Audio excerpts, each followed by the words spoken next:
watazamaji, hii ndo Tanga. Na Tanga kipindi hichi mvua haijanyesha.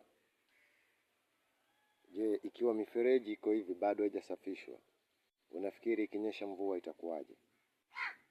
Lazima mifereji ijae. Lazima mifereji itapishe maji, itoe nje. Na mifereji kama hii inatakiwa usafi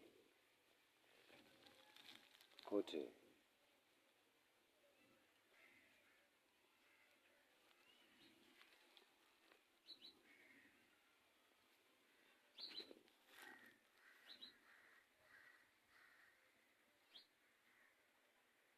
Mifereji na majani kibao yameota kibao.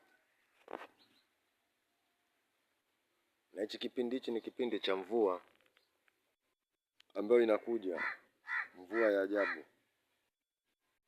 Wana mifereji paka kuna vichupa vya mambo fulani